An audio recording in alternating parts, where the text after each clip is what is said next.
Gurupyo Namaha. Welcome to your Divine Prayers channel. Learn chanting Sanskrit sloka with ease. The link for the previous parts is given in the description box.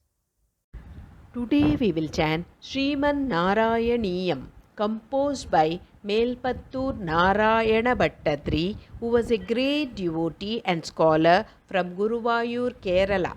Chanting Narayaniyam is believed to provide benefits like deepened spiritual connection with Lord Vishnu, reduced stress, improved mental well-being, a sense of peace and contentment, potential healing from physical ailments, and overall spiritual growth due to the devotional nature of the text, which narrates stories and praises of Lord Vishnu.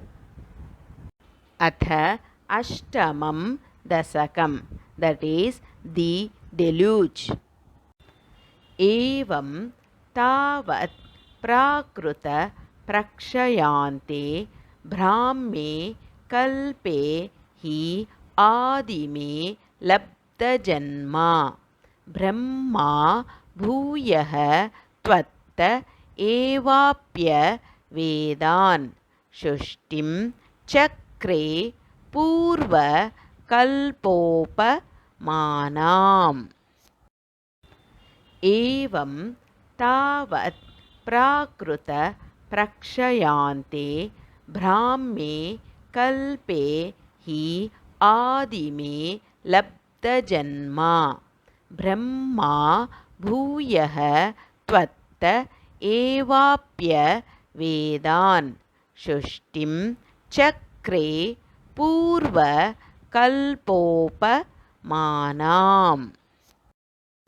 एवं तावत् प्राकृतप्रक्षयान्ते ब्राह्मे कल्पे हि आदिमे लब्धजन्मा ब्रह्मा भूयः त्वत्त एवाप्यवेदान् सृष्टिं चक्रे पूर्वकल्पोपमानाम्. सोऽयं चतुर्युग सहस्रमितानि अहानि तावन्मिताश्च रजनीः बहुशो निनाय निद्रात्यसौ त्वयि निलीय समं स्वशुष्टैः नैमित्तिकप्रलयम् आहुरतोऽस्य रात्रिम्. सोऽयं चतुर्युग सहस्रमितानि अहानि तावन्मिताश्च रजनीः बहुशो निनाय निद्रात्यसौ त्वयि निलीय समं स्वशुष्टैः नैमित्तिकप्रलयम् आहुरतोऽस्य रात्रिम्.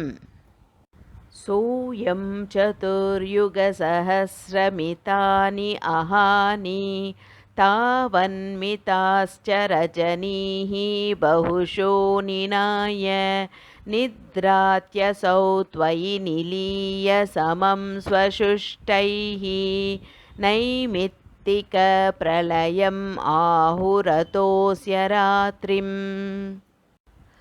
अस्मादृशां पुनः अहर्मुख कृत्य तुल्यां सृष्टिं करोत्यनुदिनं सः भवत्प्रसादात् प्राग्ब्रह्म कल्पजनुषां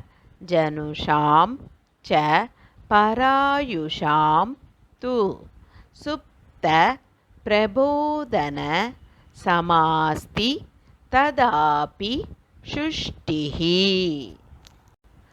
अस्मादृशां पुनः अहर्मुख कृत्य तुल्यां सृष्टिं करोत्यनुदिनं सः भवत्प्रसादात् प्राग्ब्रह्म कल्पजनुषां च परायुषां तु सुप्त प्रबोधन समास्ति तदापि शुष्टिः अस्मादृशां पुनः अहर्मुखकृत्यतुल्यां शुष्टिं करोत्यनुदिनं सह भवत्प्रसादात् प्राग्ब्रह्मकल्पजनुषां च परायुषां तु सुप्तप्रबोधनसमास्ति तदापि शुष्टिः पञ्चाशदब्द मधुना स्ववयोर्धरूपम् एकं परार्धम् अतिवृत्य हि वर्ततेऽसौ तत्र अन्त्यरात्रि जनितान् कथयामि भूमन् पञ्चादिनावतरणे च भवद्विलासान् पञ्चाशदब्द मधुना स्ववयोर्धरूपम् एकं परार्धम् अतिवृत्य हि वर्ततेऽसौ तत्र अन्त्यरात्रि जनितान् कथयामि भूमन् पञ्चादिनावतरणे च भवद्विलासान् पञ्चाशदब्दमधुना स्ववयोर्धरूपम् एकं परार्धम् अतिवृत्य हि वर्ततेऽसौ तत्र अन्त्यरात्रिजनितान् कथयामि भूमन् पञ्चादिनावतरणे च भवद्विलासान् दिनावसानेथ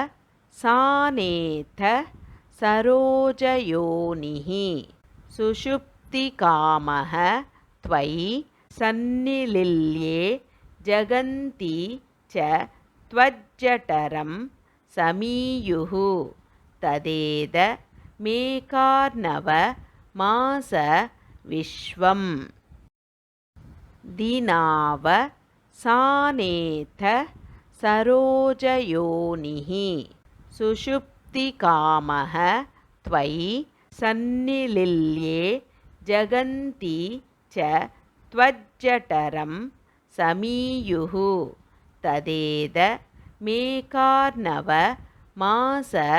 विश्वम् दीनावसानेत सरोजयोनिः सुषुप्तिकामः त्वयि सन्निलिल्ये जगन्ति च त्वज्जठरं समीयुः तदेदमेकार्णवमास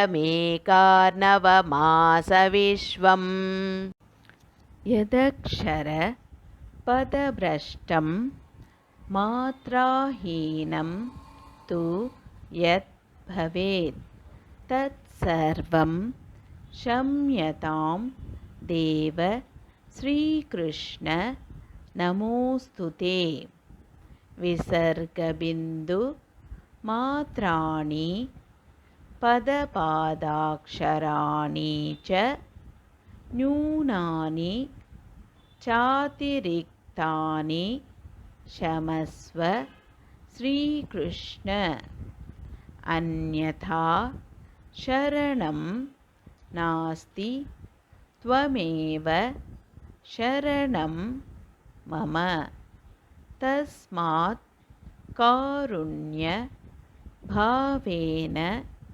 रक्ष रक्ष श्रीकृष्ण यदक्षरपदभ्रष्टं मात्राहीनं तु यद्भवेत् तत्सर्वं क्षम्यतां देव श्रीकृष्ण नमोऽस्तु ते विसर्गबिन्दुमात्राणि पदपादाक्षराणि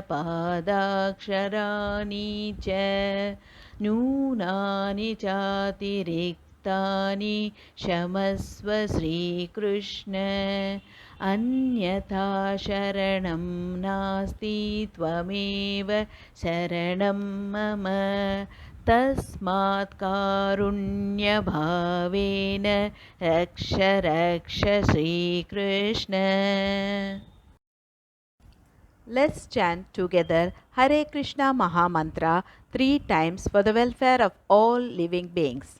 Hare Krishna, Hare Krishna, Krishna Krishna, Hare Hare, Hare Rama, Hare Rama,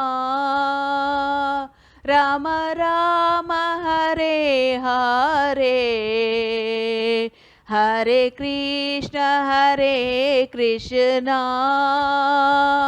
Krishna Krishna, Hare Hare, Hare Rama,